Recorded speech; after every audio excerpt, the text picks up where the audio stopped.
Ashleigh, that is such tea that you have spilled. Oh my gosh, I'm so glad I didn't have the record button on. I know. Keep that quiet, okay, Charlotte? Mum's the word. Welcome, welcome, welcome, everybody. So glad to have you here. So delighted to have you back at the Writer's Bridge. I am going to go ahead and pin our lead people here so that we can be seen a lot. Awesome. Welcome, everybody. We are so glad that you are here. Thank you for coming out tonight to the Writer's Bridge. It is just fantastic to have you all here. Yay, welcome. Mubina. Hi. Mubina, are you in Dubai or are you in India right now? You're in Dubai. I'm waving across town at you.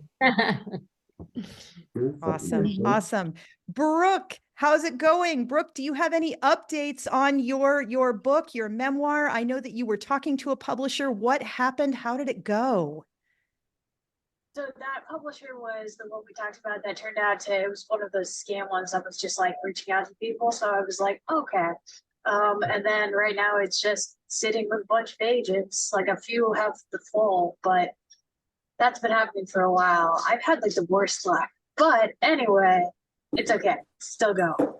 And it's a fantastic book, and I am really excited for the right publisher to come along. I think it's going to be really amazing when you get your words out into the world. So worth it. I did submit it to Split Lip during their open, so when they had that open call. So I hope everyone else did as well because they had an open call. Good luck. Yay. Rebecca Morrison, how are you doing right now, Rebecca? I'm good. I'm good. I'm hoping to sell my middle grade novel early next year, and I'm starting on adult novel, which feels very overwhelming, but I'm excited. I'm just spending time reading great novels. So anyone has a novel that's really like just broken them and built them back up, please put it in the chat. I'd love to read some novels this holiday season. Absolutely. And I am going to recommend one I just read by Amelia Brunskell. It's a young adult. It's called The Window, and it's about a girl who is a twin, and her twin is dead. And it's really just fascinating. And it did both break me and put me together again. I love guessing the twists, and I could not guess the twists in this one. So yay, congratulations. Charlotte, I asked you to unmute because Charlotte, you are one of our coordinators for the weekday co-writing. Will you just tell us all, because everyone is invited, tell us how that goes, Charlotte? Yeah, thank you. Oh, I'd love to. Well, you can come on for a co-write with anybody who writes. It doesn't matter what genre you're writing in. And we meet from 12:30 Eastern time too. And during that time, the only thing we do is check in when we start. We say, hi, I'm from Connecticut. I'm working on the second chapter of my novel or whatever it is. And then we do 75 minutes of a silent, muted write. And you can keep your camera on or off. But, you know, accountability is sometimes so tough to just get your butt in the chair to write. And having a community to do that with seems to be really helpful to people. And then we check out really quickly too. And I see a lot of faces here who have been on with me. So join us. Awesome. Thank you. That is 5 days a week. And anywhere that you follow me on social media, it is in my link tree. The Zoom links are directly there. All you have to do is click and join. You do not have to RSVP. It's okay if you come in late. It's okay if you got to leave early. So drop in, give it a shot, see if it is good for you. It does go 5 days a week. And Charlotte, are we on Christmas Day, or is Christmas Day a weekend this year? No, I think we're on. I think it's either you or me, maybe. I think I'm on Christmas Day. I think I'm hosting Christmas Day. So when you need to escape from your family, you have a place to go, and that place is co-writing, and people should respect it. So welcome, everybody. Please go ahead and drop into the chat. Where are you coming in from? And if you feel like it, also let us know what you're working on. I'm going to hit the mute everyone button. So Charla and Ashleigh, you will have to unmute yourselves in a moment, just so that we are all reasonably quiet. And Welcome, everybody. It is the last Writer's Bridge of 2023, and whatever holidays you celebrate, whatever holidays you happily ignore, we are here for you. It is our Ask Us Anything holiday extravaganza with our very special guest. We do encourage you throughout the event tonight, please do drop your questions in the chat. We will get to as many as we possibly can throughout. And we want to know, what do you need to know to sell your book, to reach your audience, to build your literary community in 2024? From Instagram to Ingram Spark, self-motivation to self-publishing, big dreams to book sales, we've got you covered. Yeah, da, da, da, da, da, da, da, da. I feel like a carnival barker there. But first, hey, Charla, what's coming up with the Craft Talks webinar series? Yeah, thanks, Allison. This week we have Enchant, Engage, Make the Fantastic Believable in Your Prose with Ploy Pirapokin. This is for all genres, so I'm looking at you, memorists. Looking to add speculative, believable elements to your prose, that's $25. And I want to mention that we have a season pass for Craft Talks. It is for sale until January 3rd, so it's kind of time sensitive. That's 22 seminars and 3 office hours with Allison for $315. You can learn more at craft-talks.com. And Allison, what's coming up for you? Well, I am hoping that some of you will want to start your January with us, with me and Dinty W. Moore. We've got a 4-day sentence, scene, and story virtual intensive. It's 4 days of craft lessons, writing and publishing talk, connections with fellow writers, and live editing. It is limited to 20 people. Everyone gets feedback. It is January 13th to 16th, which is Martin Luther King weekend plus Tuesday. And we will include the link in the follow-up email, and you can always find it on my link tree on social media. That's great. And like Allison said, we have a very special guest today, a former figure skating coach and choreographer. Ashleigh took the quest for perfection into marriage and motherhood with some disastrous and hilarious results. Through her books and her viral Keeping It Hot video series, she's built a committed mass following who tune in daily for her fresh, no-fuss advice on everything from keeping monogamy hot to renegotiating a marriage to getting kids to clean the house. I need to check into that one because nothing makes her prouder than child labor. She's the author of the hit self-published book Swing, the creator of a huge online community, and the co-founder of Writer's Bridge, where you are today, Ashleigh Renard. Thank Yay, you for welcome, having me. Ashleigh. Hi, everyone. Thank you so much for coming back. And we are so psyched to grill you on all your best publishing and platform tips. But I have got to ask, Ashleigh, it is the question we are all wanting to know. So you formed the Writer's Bridge with me while COVID was happening in 2020 as a way to reach out, meet fellow writers. And we were with you while you were writing your book, Swing, and while you were publishing it and while you were promoting it. And that book is all about saving your marriage. And those of us who follow you on social media may have noticed you're not married anymore. So how does that change your writing life? How does it change your book? What does an author do when their story changes? Well, here in the chat, someone just said Ashleigh pulled a Glennon, and I also pulled, and Glennon pulled a Liz Gilbert. So it's sort of the kiss of death for a marriage is to write a memoir about it. And so I held on to my marriage even tighter because I thought leaving was incredibly cliche.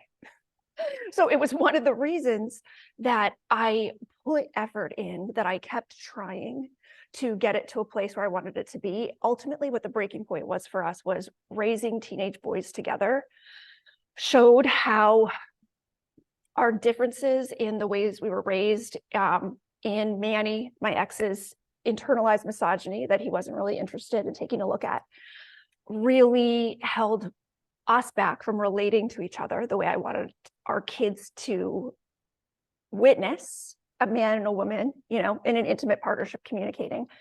And we got to the point where I said, listen, we do a lot of things well together, but I can no longer model for our children that this is okay because you are dismissive. It became a bit of a, when my oldest son, Jack, got taller than me and entered high school, it was sort of like my house became Barstool Sports. And it was like, hey, honey, the boys are talking. And when that came right in my face, so many things were really clear about why we couldn't get on the same page and other issues. And when clarity comes through, this is what I've learned in my career, in my writing. When people show you who they are, you believe them. And when you see, oh, this is why things are hard, I could see it was a deal breaker. So over this past year, we have transitioned to a 2-household family, which has been actually a remarkably beautiful and loving experience, as well as a painful experience. But it has shown me and Manny the things that we still do together very well. And we've been able to model that to our kids. We spend every holiday together. We're amicable. We're a better parenting team than we've ever been. Because for him, me being a woman who does not live in his house just gives him this, I don't know, ability to listen, respect, give me consideration in a way that when we were sharing a household, it didn't happen, which was incredibly painful. And there's still behaviors for my children. I have 3 boys, 16, 14, and 10, that mimic, what they've seen and what they've been taught. So to handle that and to teach and to love them all at the same time is a lot to hold. But it is easier doing it separately than trying to do it as a unified front, because we were never unified. So it is easier. It has been incredibly difficult to decide what I want to share. I was here living alone in this house. My kids are here every other week. We go 1 week on, 1 week off with my audience, because I feel the need to show up truthfully and in integrity. But I also know, because Allison, you and I have taught this for years, is that just because you're open doesn't mean you need to expose everything. And even though you're a memoirist, doesn't mean you need to share every detail. And it doesn't need to be an expose, and it doesn't need to be salacious. And I also wanted to give respect to Manny and, his pace of telling the people in his life. So I was here for a few months before I shared anything. And what I've always tried to do in my sharing or my writing is, unless I can speak something with integrity, I keep my mouth shut. So all through 2022, as things were becoming harder in our marriage, I was not feeling inspired to make those videos, the keeping it hot videos, that whenever I make them, they go like wildfire. I have come to terms now with the truth that for some reason, the way I give basic ass sex advice is very, very attractive to people. And it doesn't need to become racier. It doesn't need to become more risque. It's the basic prompts and suggestions about communication that people are so, so hungry for. And it's the simplest videos that are the ones that are shared thousands of times, one-to-one. Nobody shares my stuff to their stories, or if they do, it's very, very rare. But they share it to their partners. Like, oh, here, she's saying the thing that I couldn't really express. And because I coached teenagers for so long, if you give me 30 seconds, I can get your attention, disarm you, tell you something, and then leave you with some sort of impulse to take action, whether that is, oh, you know what? I'm going to talk to my partner about that. Or, you know what? I think it's time to get a sex toy. Whatever it is, it doesn't really matter. Or I'm going to establish a 15-minute family clean session every day. Like, the advice is really, really basic, but people really appreciate it. And there's something about this demeanor, this meat suit that I got this time around, that I can pull in people's attention, but I have this older sister, girl next door kind of vibe. I'm talking about sex, but clearly not trying to be overtly sexy. So people can receive it in a way that the way it's intended, to provide just a little bit of humor and Ashleigh, I got to say too, you have this beautiful face and this beautiful body and the voice of, all right, class, now we're going to learn about the clitoris today. I'd like you all to sit up and pay attention, please. And I feel like that juxtaposition is incredibly powerful. And I want to extend that out to everyone else here who is either on social media or who is writing nonfiction about their life. when you deliver what you truly believe as honestly and completely as you can, that is vulnerability. It's vulnerability on the page. It's vulnerability in your social media. It's vulnerability when you're talking to other people, where you're modeling not being ashamed about what you're ready to share lets other people also be unashamed. Ashleigh, do you think that's true? I think it is. I think it is. And there have been a lot of people, even in the writing community, that have said, oh, you know, it's because she talks about sex that she has that success, or she's got a cute blonde bob. And even my ex will say, if I'll have a success, it'll be like, sex sells. I just need to pause all of us for a minute and say there are a lot of people trying to sell sex who are not making money. And there are a lot of people who are trying to be very sexy who don't make a business out of it. And there are a lot of people with great hair who don't have successful businesses. So for myself, I've had to come to terms with, okay, what do I want to do? What are the things that people seem to really want from me? Like whenever I made the first new video I had made in probably a year and posted it in February from a hotel room in California.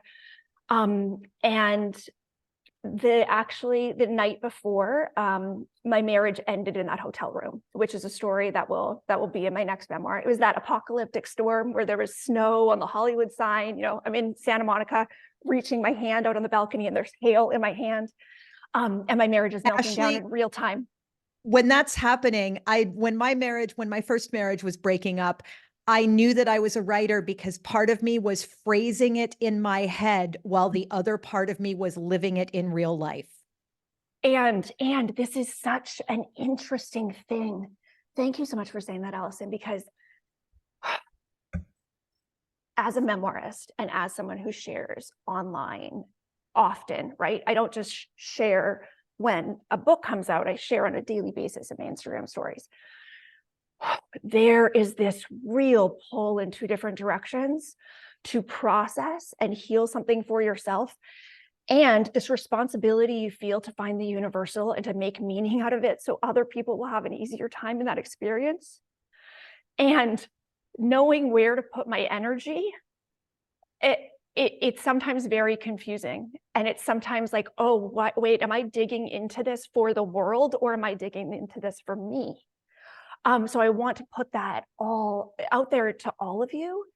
I think it was Cheryl Strayed who I first heard say this, but I think it's been attributed to other people, is we need to share from our scars, not from our wounds. And our sharing needs to be people's reactions to what we share, ideally, will have no impact on our healing from the experience that we shared about.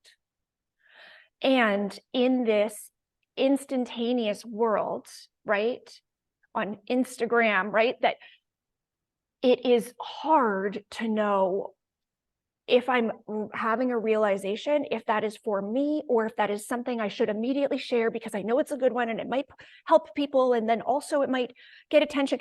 It is a balance, and it is a back and forth that I continuously navigate. It's the skating back and forth with it.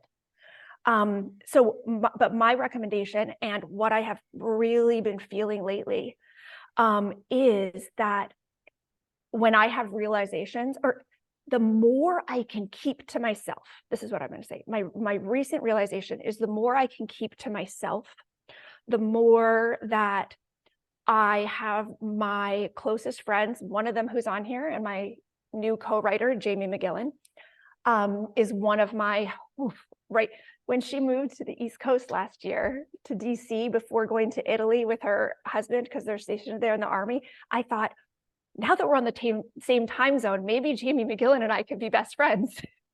And our friendship has gotten so much closer, and then now we're working together.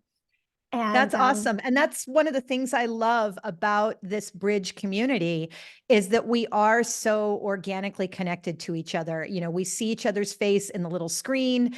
We maybe talk to each other's in breakout rooms if we're feeling brave about breakout rooms that day, which, like, don't knock the breakout rooms. I saw 2 publishing deals come out of breakout rooms this year, not to mention some wonderful friendships. But It really is like that willingness to connect. And as grownups, it's so hard for us to build these new friendships. I wrote a piece for Brevity last year about how I called it, "These Are My Real Friends." And I talked about a study where they discovered that what makes good friends and why we make them in college and high school is frequent, spontaneous, low stakes contact.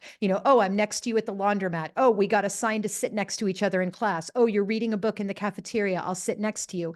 And social media is this place now, and we're part of that, where you can have that frequent, spontaneous, low stakes contact. Oh, I will join in on this conversation. Oh, great. Congratulations on your new dog, your new baby, your new house, your new life. And I love that it's so low stakes and we get to keep up with how each other is doing. Right. Absolutely. And when you have when you have an audience of any size, sharing insights generously really keeps them engaged and shows them that you care about them, and then that makes them care about you. And there's been a lot written about parasocial relationships. I know a lot of my audience members have parasocial relationships with me that help their marriage in a really great way. So accepting, that there's a responsibility part, and also there is not an obligation, because I could just shut it all down tomorrow. And actually, something that I asked my assistant to do a few months ago was to archive every one of my posts, like every Keeping It Hot post specifically. I was like, I don't want to do this anymore. But part of being a storyteller professionally, because I've been a professional storyteller my whole life, I was a choreographer, is knowing that when you're doing something professionally, it means that money has to be coming in. And I have these evergreen products, these great after dark workshops. I have, in addition to the books, and this is something that I want to talk to everybody about what's really, really working on social media right now. And what I want to say is what's still working on social media and what the best practices are. And a lot of things are similar to what I would say 2 years ago. But I'm going to tell you again, they still really, really work. And you have so much more control over how you welcome someone in, and then where you take them. And that's the thing. We can't take views to the bank. I can't pay my mortgage in this house that we were actually going to move together to as a family. And then all of a sudden it was like, oh, no, actually, this is going to be a gigantic mortgage that's going to be just mine. Okay, that's a very different situation. So looking at what are the things in our storytelling, or what are the things we know about storytelling, or we know about craft, or we know about marketing, or we know about fill in the blank, that we can explain better than 99% of people on earth, right? How to ask your partner to decide what time of day you should be intimate, or to try a different position. For some reason, the way I say it, people are like, oh, that's great. That's awesome. Send it to my partner. It hits. And I think it's because I can talk about a lot of taboo topics and make it sort of mainstream. Because I don't project any fear around it, like how animals sense fear. Well, humans can sense it too. And when someone's uncomfortable, and because I'm really not uncomfortable about sex, a lot of you have probably heard this, but when I was 10 years old, my favorite thing to do on a Saturday was corner one of my mom's friends, sit them down at the table, and ask them to tell us all about sex and birth control and everything. I thought it was like the grandest way to spend an afternoon. So because I was so curious, even as a kid, of like, and I would do the same thing asking about religion, things that people usually shy away from. I'm like, oh, no, there's a lot of interesting stuff in here. So because of that, that's why me talking about taboo things is a match for me. So it's going to be different for everybody. But the more we can get clear on really and think about what your friends come to you for advice. Think about, the thing that you always tell, your brother-in-law, that he's like, oh my God, I'm so glad you told me that. Whatever it is, that's one of your superpowers. And for a lot of us, it's like your superpower is right here. And you're like, I can't see it. So practicing a lot of things, and social media is amazing. And Allison, we've talked about this for years, is that it is so low stakes especially Instagram stories, so low stakes. I posted like 7 stories this morning that I deleted like half an hour later because I was like, yeah, I didn't really want to share that. That actually didn't feel like that was in integrity. I'm actually going to delete them. But it's such an integrity check constantly to say, what do I want to share with the world? You share it. And then this is what I always, always, always want you to ask yourselves. I don't want you to look at engagement. I don't want you to look at comments. I don't want you to look at likes. I want you to ask yourself, when you hit post, how do you feel about it? Actually, I have a question about, you mentioned your next book. You mentioned that you were already like composing a bit in your head, which by the way, George Orwell says he did all his life about everything. So yes, it means we're all writers. Are you seeking self-publication again or traditional publishing? You know what? That's such a good question. So I've been working on a memoir that I was working on a memoir last year, before I left my marriage, that now so much of it is making more sense. With the ending, like I didn't really know how I was going to end it happily. And there are Sometimes you haven't lived the ending yet. always, you haven't, if you were writing a memoir, you probably haven't lived the ending yet. But in the making of the meaning of your story, then you will know when you live it. And I actually had requests from agents and then lived more of the story and added on to it before I self-published. So I really love self-publishing, especially Ingram has links now where you can sell your book directly and price it and change the price immediately and get much more of that money, like triple what you would get from, like, I think I make $9 a copy now if someone buys Swing, and it's usually like $3. And for my workbook, which I priced it way up, I'm going to make like $40 some on the workbook, which feels really good to me because my favorite astrologer, when she publishes a digital workbook for the year, I'll spend $80 on it because she gives me the support that I want, right? I'm like, $80 for the whole year. Yeah, sign me up. So when we self-publish, we have the control over the pricing. There is part of me, and Jamie and I have talked about this, that for the novel, because we're working on a novel together that's inspired by real life. We're doing a modern feminist retelling of the goddess Hebe, Hebe, which a lot of people don't know. She was the wife of Goddess Hercules. of health. Yes, prime of life, fountain of youth. She was the cupbearer of the gods. She was like the original stay-at-home daughter, actually, to Zeus and Hera. And she was actually the goddess, and Hercules was a mortal. And there are only about 3 lines written about her in all of mythology. So I think she's a little pissed about that. And to be married to a man who's the greatest hero of all time, maybe we could just take a look at, really, was he, or maybe did he get credit for some of the things that he shouldn't have? The idea is, in a patriarchal culture and patriarchal storytelling, like the warrior who like throws the last punch is like the hero. But we're going to take a look at, okay, what if it was actually the person who served the punch, out of the punch bowl at the beginning of the day that actually had the biggest impact on that outcome? So, like Midnight Library, Circe, like we're gonna be doing a lot of jumping around and like retelling of things. And that is really exciting to me because there is not a way that I can tell my story of being married to a sort of dense Greek man for 20 years and have a happy ending. So I need to explore some of these themes, and it's really exciting to explore them with these characters that I can exaggerate, and I don't, there's just more leniency in fiction, of course. We've talked about whether maybe we want to pursue traditional publishing with that.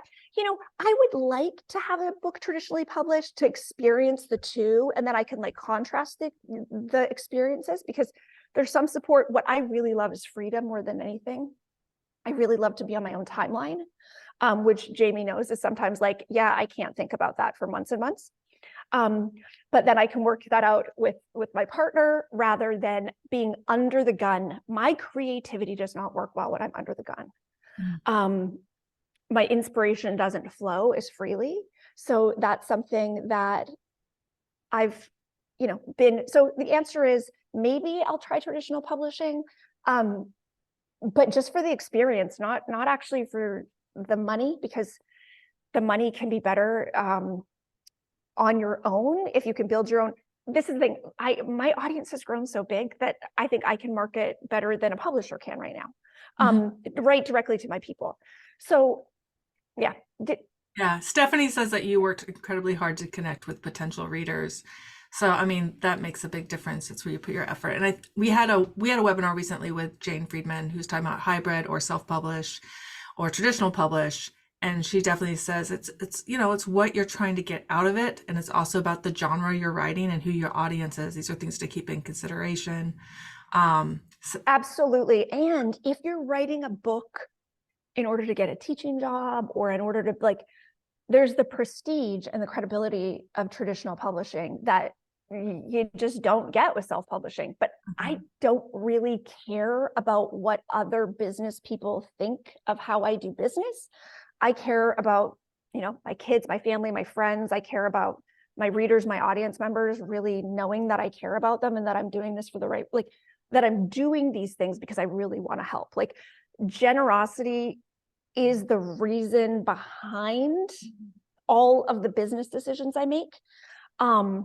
And Ashleigh, I want to jump in on that, which is that generosity is so key. I started as a street performer, and one of the things that we discovered is that at the end of the show, when you pass the hat, typically the performer says something along the lines of, our greatest gift is your smiles, your laughter, and your applause. And it's okay if you can't give anything. It's all right, And the more you can truly mean it when you say, we are so glad you're here. Those of you who can give, please give. Those of you who can't, that's okay. The more honestly you can mean it, the more money you will make. And it's this weird little dichotomy where the more open and generous and driven you are, and Ashleigh, you answered hundreds of conversations as you were connecting with readers, meeting with them directly. And, some of those people bought your book and some of them didn't, but every single one of them was an opportunity to bond with someone and put that good karma into the world. And if they didn't buy your book, maybe they recommended it to a friend too. Or maybe I just gleaned more information about what is holding people back in having successful heterosexual partnerships. And really spending 20 years in a patriarchal family gave me a lot of perspective that I didn't grow up with. So whenever I talk to someone, I ask people a lot of questions. When someone DMs me, I usually respond with a question. And then the way I scale intimacy is I share screenshots of my DMs constantly in my stories. I crop off the person's photo. I never ask for permission, and no one has ever had a problem with it, because the way I share the question is isn't this an incredible question? Look at this. So they feel taken care of. And then people in the audience, it's people being so relieved when someone asks the question that they aren't willing to ask yet. So there's just this support, and it's this constant generation of conversation. How I look at keeping it hot now, the brand and this thing that has grown. And because I wouldn't even say I built it, I would say it kind of just took off. And I was like, I would really actually like to talk about astrology more than I would like to talk about sex. But I think I went viral for the wrong thing. I had this, how I track my cycle with the moon. And people were like, sex advice. And I was like, yeah, I can, but there are other things I'm more interested in. The way I look at keeping it hot, the brand, is I am the steward of a question. I am the host of a conversation. The question and the conversation goes like this: marriage, kind of hard, right? Sex, how do you keep it spicy? How do you stay connected? How do you get along? How do you like each other? I don't know. Let's talk about it. So instead of being the expert, I'm more of a facilitator. I bring in sex coaches and experts for the webinars. I don't do those. But I have, this platform, this place where people can come and laugh, find fun ideas, and realize that they're not alone. We have a question about social media specifically. Natalie asks, first of all, congratulations on your well-deserved success. She says, most of my social media posts have a link as part of the call to action. These are helpful, free videos, no sales pitch. So generous. But they do include a link including a link significantly reduce the reach, especially on Instagram and Facebook? Does saying link in bio also reduce the reach? Without the call to action, it's a lot weaker, supposedly. Perhaps that's worth the trade-off. And she mentions, I know the link isn't clickable on Instagram, but I still include it as well as the bio. Should I stop including it in the post? And I have this question too. I use Instagram for craft talks. I think it's just a way to inform people more than it is to sell people things, let them know what's happening. But I also include that really long URL and mention it's in the bio. What's your opinion on that? Okay. I think even more so than social media, where my business success has come is getting people on my email list and converting them to customers in my email list. People will just look and be like, she's good at social media. When I decided a couple of years ago, hey, I want to grow an email list, I consistently got 1,000 new people on my email list every week. And now if I post a new reel, I'll get 1,000 new people on my email list every week. If I post a reel that I know is going to be good. And I will not do that unless I have something to sell. I just won't. Because like I said, whoop-de shit, if I get 700,000 views on a reel, I cannot take that to my mortgage company. And neither can you. So what I always do is I will have a CTA, call to action, on the video itself. Listen to me on this. At the beginning and at the end. And I'm going like this because I usually have it over my head, sometimes at an angle. So I have my captioning, always use captions, even in your stories, please, captions. And then I have the call to action. The call to action that is the most successful is get the free Keeping It Hot tip sheet at link in bio. Okay, that's what will go on every single platform. I will not post the URL anywhere. It's not clickable on Instagram. And what I do is just cross post. I have it automatically cross post to my Facebook page. And then we manually post it to TikTok.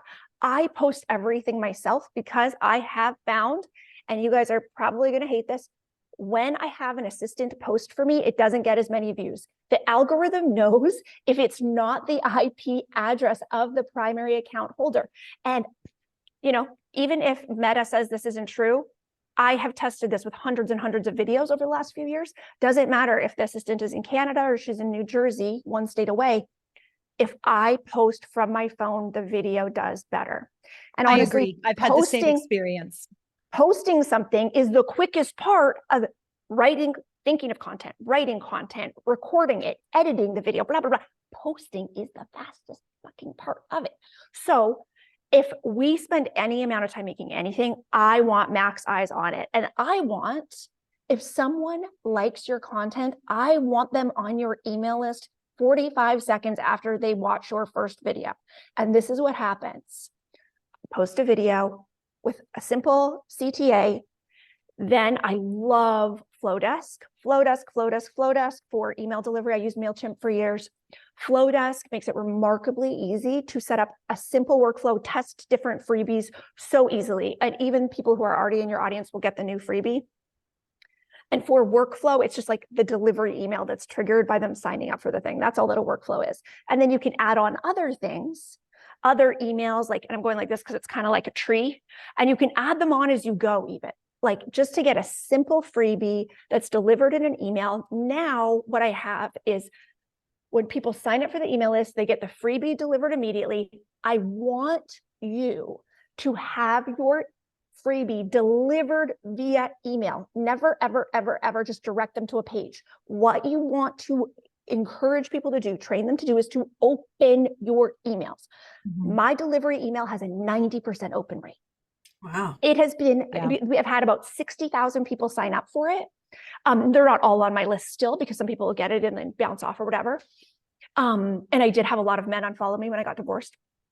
And I was like, good. I'm glad you're gone now. And I have men unfollow me whenever I say, no, I don't date conservative men. And I'm like, bye.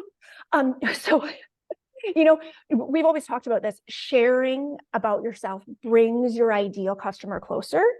So, Yeah. and it's not, I'm not for everybody, right? I'm not for everybody. And it's okay. You want to bring people closer who really want to pick up what you're putting down. In that email where they download the freebie, I have a tripwire, is what it would be called in marketing. I have an easy yes purchase.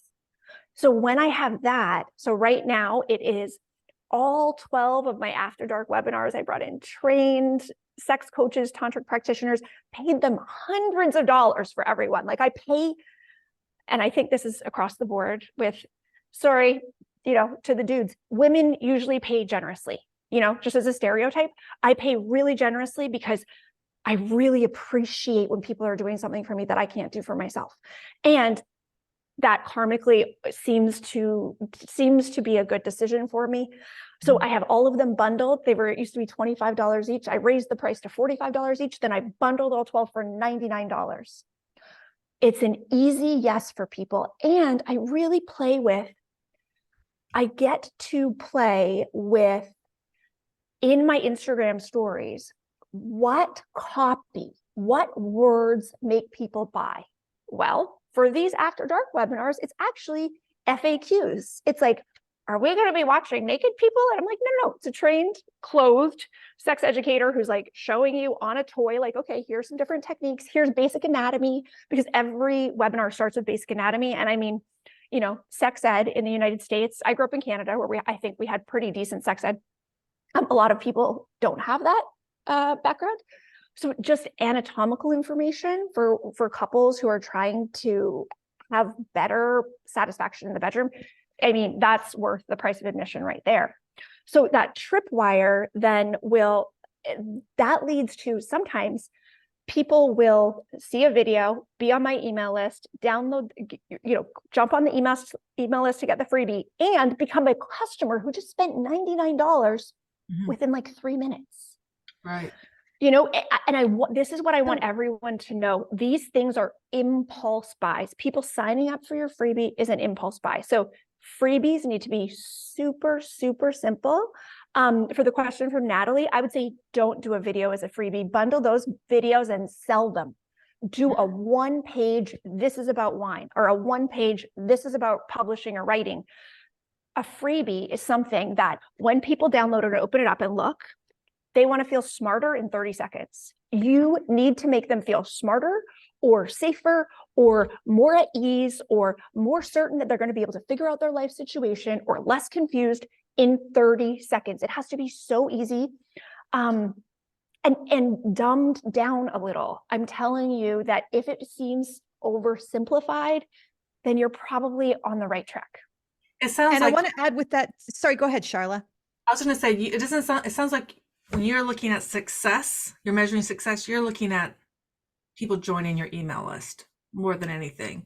It is. Joining my email list, what I'm looking at now, the metric that my assistant Lauren, because she's been with me almost 2 years, best employee I've ever had, figuring out how to delegate to someone and actually making the money that you're paying them and the time you're spending training them make sense, has been something that has been a real learning experience for me, because I always managed skating coaches who would have a team of little ones who they would be coaching, and like measuring and deciding what I wanted them to do for me and what I would do myself was easy because I could only coach so many teams and I had to get staff to coach the rest. When I could do all of this, and there were periods of time when I did do all of this, and if she's out, I still can. It's been a dance, and to have somebody who really gets you and supports you, what I've figured out in the last few years too is the main thing I need is someone who I can talk, a sounding board for my ideas is the biggest thing I need. And someone who encourages me when I am doubting myself, because that is constant. Anybody who's looking at my astrological chart, you'll see I have a Cancer moon, thoughts and prayers. I'm basically like the most sensitive, weepy person in the world on the inside, with like a touch of Lydia from Beetlejuice. But I have this sunny, optimistic demeanor, which is kind of confusing even for my ex-husband. He's like, you always seem fine. And I'm like, listen to my words. But what we're looking at right now is the metric is how many of those after dark $99 bundles are we selling each day? Without me posting any reels, how many just from that CTA on, my reels are all over the internets. How much money comes in every day if I do nothing? So I have specifically been doing nothing for days or weeks or months at a time to go, okay, let's get these data points so we can see, and then let's see if I send one email about a flash sale, what happens? Mm-hmm. If I mention it in my stories once, what happens? If we post a new reel that really takes off, what happens? Because here's the thing, I want for myself and I want for all of you to be efficient with your energy and efficient with your creativity. And social media, I see people who have millions of followers who I am certain are making less money than a lot of us, because audience does not equal income, and audience size is not proportional to how much money you can make from that audience. So Natalie, I say bundle up those videos. Anything that takes longer than 30 seconds to consume, you should be selling instead of giving for free, because nobody's going to jump on it. Not nobody. More people will jump on a free thing that's really easy. So it's not an ebook, it's one page for the freebie. And Ashleigh, go ahead. we have a really solid question here that lots of people want to know the answer to. Jocelyn Jane Cox also loves Flowdesk. I myself also love Flowdesk. I also have this question. However, what's going on with Substack? Is Substack good for building an audience? Should we be moving to Substack? Should we be duplicating our content for Substack? You don't give a crap about Substack. What's your position on this? I love that people love Substack, and I pay for a couple newsletters on Substack that I like as a reader. I have never found a place. I have never found a reason for Substack. I did. Allison and I launched a paid newsletter, Express Lane, a couple of years ago. And about a month before that, I launched Keeping It Hot Community, which was like a paid newsletter twice a week with exclusive content. Did great with that, like great. Then I realized, especially for the community stuff, I hated delivering it. I hated being under the gun. So I bought out a lot of my subscribers before the end of the year, because I am incredibly picky with my joy and my work. I want for all of you to say, listen, maybe we could consider that we are intelligent and tuned in and creative enough individuals that we do not need to work 8 hours a day on the computer, like head down. My creativity flows best when I'm hiking or when I'm cleaning my house or when, I'm petting my cat. Like, you know what I mean? Like, I need a lot of space. I need a lot of non-working hours to have then anything that comes out of my mouth land with people. So Substack, if people love writing in that medium, amazing. I think that we need to be getting the word out consistently to the people who we want to reach. We need to have back and forth with them. That's why I love Instagram stories, because every comment, every reply is sent as a direct message. So people are much more willing to tell you what they're thinking. Because it's not a public comment. It's not public. It's not public. Yeah. It's all very intimate. It takes a big social platform and it makes it incredibly intimate one-to-one. So if people are can you reply to Substacks? I think, yeah. You can leave a public comment. And Anne is saying in the chat too, and Anne is a digital marketing strategist who's going to be with us as a guest later this year. Substack is great for newbies to get into the habit of a weekly newsletter. It's not great long-term though, because you lose SEO value. Google can't send you readers. When was the last time you Googled something and a Substack showed up? And I also want to ask Brian, who's here with us today. Brian has a very successful Substack called Out of Japan. Brian, what works for you about using Substack? Because you're on the bandwagon, you got promoted by Substack as a thing for people to sign up for. What is making it work for you? For me, actually, I might be the inverse of Ashleigh in that I need the deadlines. And um, but um, for me, I think people respond to the vulnerability when I put it in there. People respond to the Japan stuff because for most of my readers, it's new. Um, and yeah,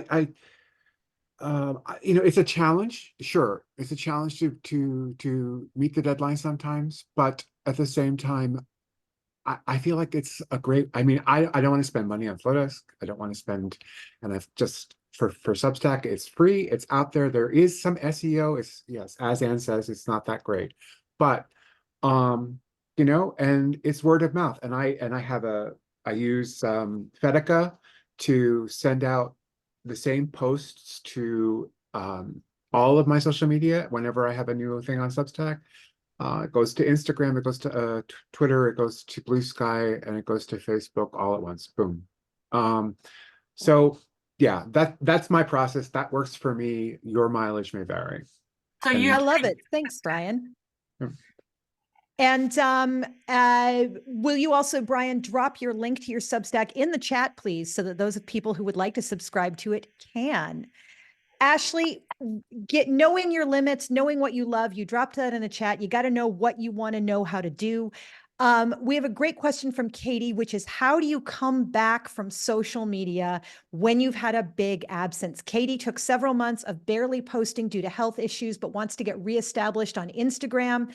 I got sick of Instagram and stayed off it for almost 2 years now. And I'm still commenting on other people's works. Yay, Instapods. But it's just not calling me like it used to. So what do we do? Do we ease back into it? How do we ease back into it? Are people going to be looking around and going, well, where the hell are you? You know, what's up? No one missed you. And no one cares. And you're not late for work. You're not late for work. That's what I need everybody to know. You are not tardy. You do not have absences on your record. And whenever I post something after a long break, it gets a boost and goes bigger than anything. Even if I haven't posted on my stories for a few days, there's a huge bump. This is what I am doing. I posted a couple reels a few weeks ago that were just spontaneous in my stories, and then I posted them as reels and they went really big. And luckily, we had this idea to do this flash sale for the After Dark. So they brought in money and I was like, yeah, I like it when when views turn into money. I just love it. That's an alchemy that I just can't get enough of. So I'm not posting anything right now. Actually, what my job is in the next 12 days is to script 24 reels. So my assistant Lauren went back through made a list of like my 50 most popular topics that I've talked about on videos. I'm going to pull from those. I'm going to write scripts. So simple. It's like, you know, each one is like 7 sentences maybe. I'm going to write simple scripts, and then I'm going to record 12 of those videos this Thursday. I'm going to record 12 of them next Thursday. And those 24 videos are going to be what goes out on my platform for Q1 of 2024. And then my assistant Lauren, and this is like, she's doing this because I pay her and I need to be like, okay, what am I going to give her? You can do this yourself. She's going to make carousels, because this is the thing, that videos still do well on Instagram, but carousels are amazing too. And the thing about carousels are when there are several images, just text carousels. You don't have to show your face, and you don't have to have the camera ready. Someone else can actually make it for you on Canva. But when you look at the explore page on Instagram, if you hit the home, or no, you hit the little magnifying glass for search, you will see pictures and some text and some videos. When you have a very graphic and clear, this position helps women climax is going to be one of mine, right? Boom. People will click. You got to make it like clickbaity, in like, people will click, but then there's actually something there. So what we're going to do is have 2 reels that are going to go out a week. They're also going to have corresponding carousels that have the same info, that also have the call to action to sign up for the email list. And then there are going to be 2 emails a week that say, hey, check out Instagram for this, this new post that's getting attention. And we're going to have the carousel right there as an image already in the Flowdesk email. And it's just going to link to my Instagram, not to a specific post or anything, because we don't want to have to like update links after something is posted.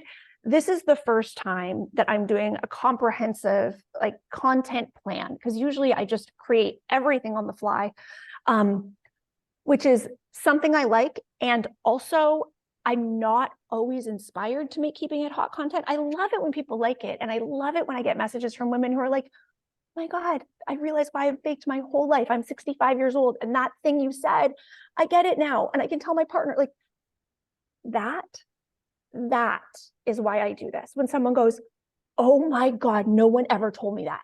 I've never heard anybody talk about it. That's why I do this. Because I'm like, you know, the things that are shrouded in secrecy just quite often don't help us. So that is what I'm going to do for Q1. And then I'm going to have time to study my astrology. I'm going to do these other things. And I'm going to see, okay, if we do that for 12 weeks, how much revenue comes in for my business?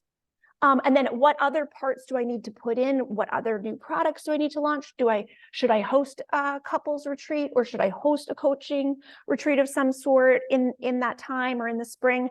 Then you get to see, okay, wait a minute, these things that I know how to do, what is like the evergreen potential of that? And then how much do I need to spend, energy do I need to spend on coming up with new ideas?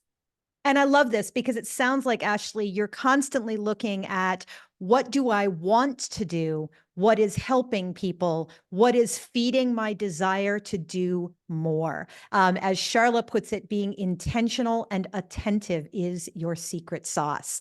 And we are going to hear a little bit more about your secret sauce in just a moment. In a few moments, we're going to be giving you our top 3 tips for what you can do today to set up your 2024 writing year. And we're also going to share 2 big changes that are happening around the Writer's Bridge. We're going to take 5 minutes in breakout rooms. Don't freak out. It is a real organic connection that we get when we actually talk to each other. If you would rather not, it's totally cool to stay here in the main room, and I'll click around and I'll make sure nobody gets stuck in a room by themselves.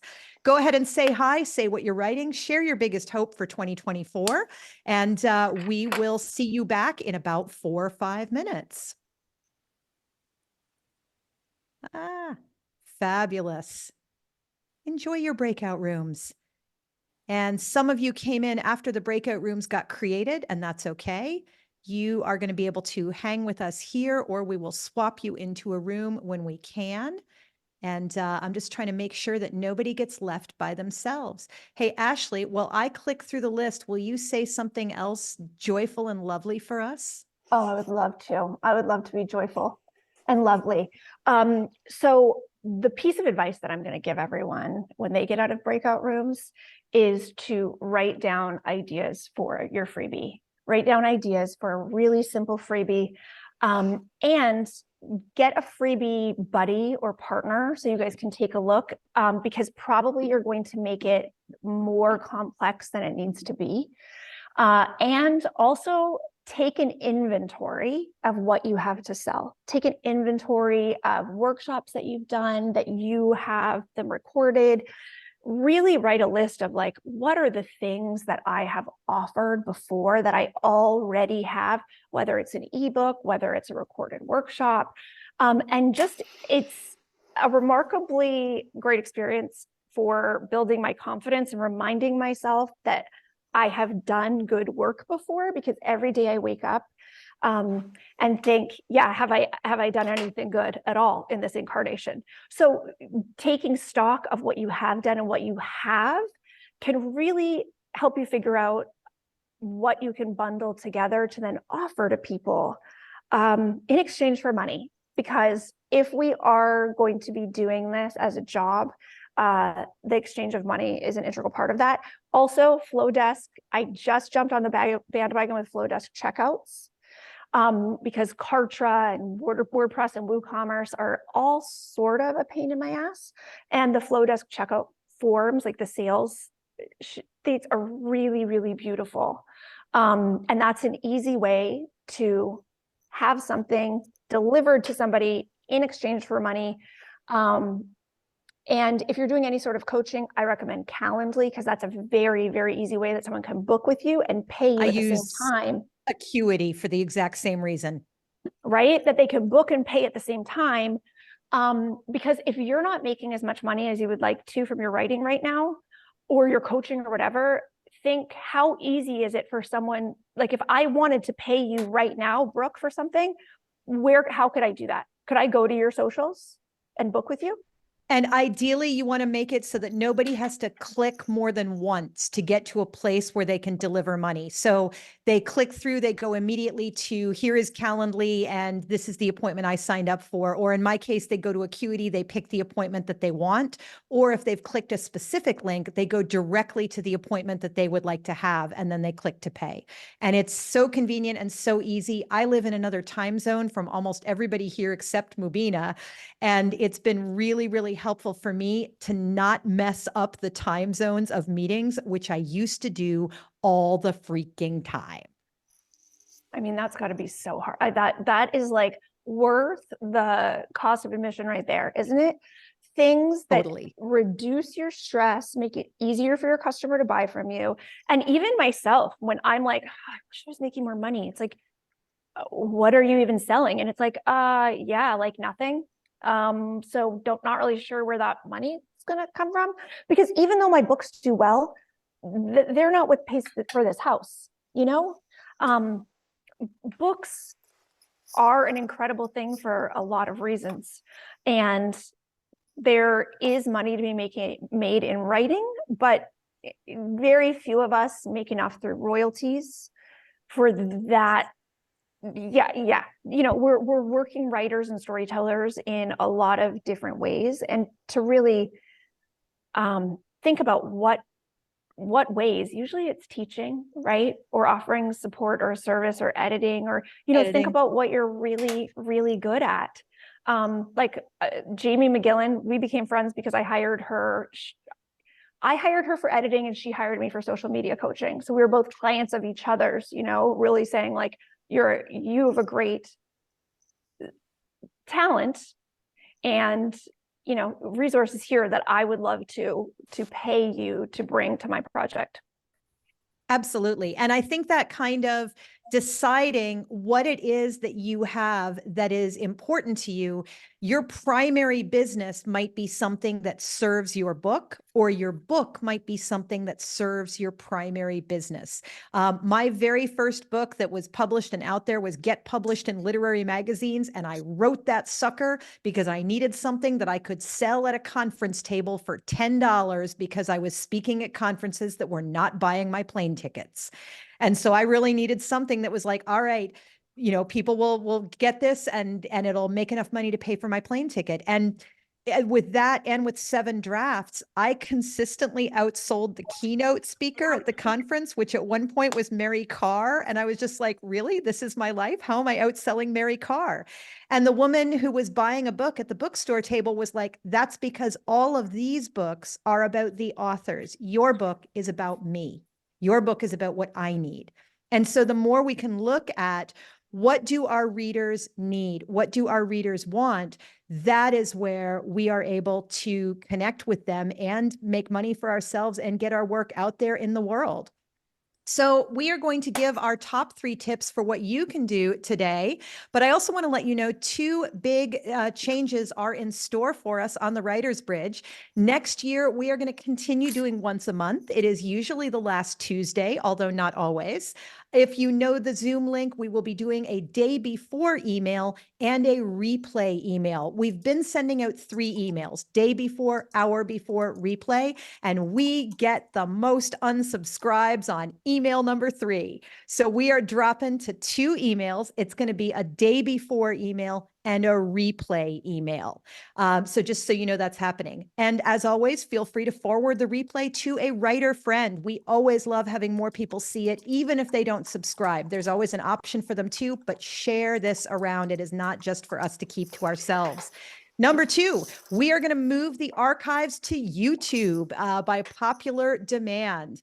And we will share the playlist link in January. Meanwhile, the YouTube archive, or the regular archive that's in Loom, it is linked in the bottom of the email that you get that has the Zoom link. We also want to invite you to join us on our first episode in January, which will be at the end of the month, with Kathleen Schmidt of the Substack Publishing Confidential. We're going to talk about getting your books into the world. So what are our 3 things? What are our biggest takeaways? Charla, what can our listeners do today to move forward on their writing career in 2024? I feel like so much good information. Ashleigh, thank you so much for sharing your very personal, authentic, transparent process. I mean, I can see why you're so successful at reaching your readers. I'm personally really big into community building. It goes along with what you said about generosity. Connect with authors by responding to their work. Send them an email saying what you liked about it, or a social media post, tag them on it, a nice note. Consider offer to read other people's work and give feedback, promote other people's work and books online. Good things come around. So if you have a community, you have a good foundation to promote your own work when it comes to that time. Meanwhile, you never know what magic is going to happen. Absolutely agree. Ashleigh, what is your top tip? What can we do today to make our writing career better in 2024? Okay, it's a 2-pronged tip. I want you to brainstorm a freebie, and I want you to take inventory of the things that you have done that you still have, whether they're ebooks, webinars, because I want you to think of a tripwire type thing, an easy yes, a great value. Now, the amount of money you're making by not selling that is $0. So if you bundle a lot of things together and you sell them for $25, even though that may seem like a very low value, or you sell them for $99, it's better than 0. So bringing things together, taking an inventory of any webinars or teaching that you've done, because you don't have to reinvent the wheel. I mean, you've probably done a lot of great things that can go kind of on evergreen and autopilot out to people who sign up for your freebie. I agree. And I would say, the lesson we're learning most from Ashleigh, from Brian, from Charla, from Stephanie, who's got a great newsletter, from Maureen, who's got a fabulous newsletter that's all about her watercolor painting as well as her writing. Decide what you care about and share that with the world, because there are people who need you out there, and you don't need to appeal to everyone. It's not your job to appeal to everyone. It's your job to appeal to the people who need you. And the more truthfully and specifically you can express what you are driven to share, the more you are going to connect with the people who need to share it with you. Thank you all so much for joining us today. Please feel free to unmute yourselves for a joyful goodbye. Thanks for coming to the Writer's Bridge. Thank you, everyone. Bye. Thank you, everyone. Thanks so much. Bye. Ashleigh, Wonderful. Thank you all. thanks, Thanks, Charla. Charla. So nice to see Appreciate you. it. Ashley. Bye. Great as always. I love it, love it, love it. Bye, Alison Lane. Happy. Bye. Happy Love you. Hey, Rebecca Bye. Morrison, Kim Owens wants to talk to you at some point because she wants to know about publishing without a previous byline. I don't know if she got to you on that in your breakout room or not. She did, and I told her to DM me. I'm going to try to help her. Awesome. Dynamite. I manipulate the breakout rooms. And a great breakout room. It's wonderful. Oh, good. Actually, who's your favorite astrologer? Channy Nicholas. I'll drop it. Thank you. The Channy app, and I read in whole signs. And yeah, I follow Channy. Thank you so Also, I'm much. going to drop my Metaphysical Maven on Instagram and TikTok is a great one who offers like a kind of daily or weekly forecast too. But the Channy app is amazing. And the Thank you so planner. much. It's the only planner I've ever really liked and used. The Channy planner. Love Thank you. it. Allison Lane, I noticed you dropped in the chat that people should get in touch with you because you provide many resources about book launches and excitement there. Allison, can you say how people should get in touch with you so that they will get that in the recording? Oh, you betcha. I think the best thing, because everyone actually just wants to talk about, what they're doing is get in touch and I'm going to put this link in the chat. Just book time with me. It's a free consult. And if you're not using this, it's my gift. It's 20 minutes and we talk about you and what you need. The thing is, people don't know that there are very simple steps, like Ashleigh preaches, like do more impactful, bigger things, but do fewer of them, because we all need to feel comfortable and not like we're spinning our wheels or anxious. I mean, that was probably the number one thing people say to me is, I feel like I'm spinning my wheels. I'm so overwhelmed. Like, we'll take it down a notch and do what works. And if this is your first or even your third book launch, you're not an expert at book launches. Yeah. And I had a great conversation yesterday with a client who booked a conversation with me where she's not on any social media at all. And we had a great time figuring out, where should she be trying to place essays? Where should she be trying to pursue public speaking? What kind of places could she have readings that are not necessarily bookstores, but that are places that attract the people who need her book? And it was so much fun to just do that strategy. And instead of like kicking your heels and thinking, I'm never going to understand Instagram, instead pick what you like to do. Right. Go where you feel pulled and where you know your audience is waiting for you. And it's not really your audience. You're giving a gift to the world, and the people who need you are together, and they're always shouting, asking the universe to give them solutions. And if your message is their solution, then are you being selfish, not reaching out to them? Yeah, I love it. Love it. Me too. You have to work around the ego and the doubt and the imposter syndrome, and having a coach or having someone in your corner is one of the only ways that I can do that. Awesome. Can I ask a question? A shot in the dark. Maybe somebody knows somebody who knows somebody. I want a beautiful, affordable, don't care if I make money on it, but I don't want to lose it, soft stuffed toy sheltie to go with my picture book. I don't want it necessarily made in China. So, where can she get a stuffed toy sheltie? Well, I want to say quality. One of the biggest challenges is, if you don't get it made in China, it will be expensive. And people have a hard time right now comprehending the value of things that are made by labor that is paid fairly. Hey, Ashleigh, where do you get merch? Where do you get merch that you sell? You know what I would love, Julie, is for you to look on Etsy and see if there's anybody who crochets shelties or does needle felting.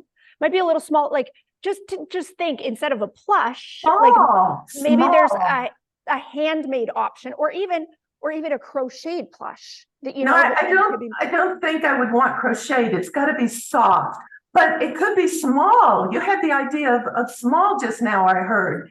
That it doesn't have to be the size of a teddy bear. It could be small. Go you. And can I tell you, in kindergartens and preschools, quite often they're asked to bring in like a Beanie Baby type reading buddy, and they read to the little animal, which is super cute. It has to be little.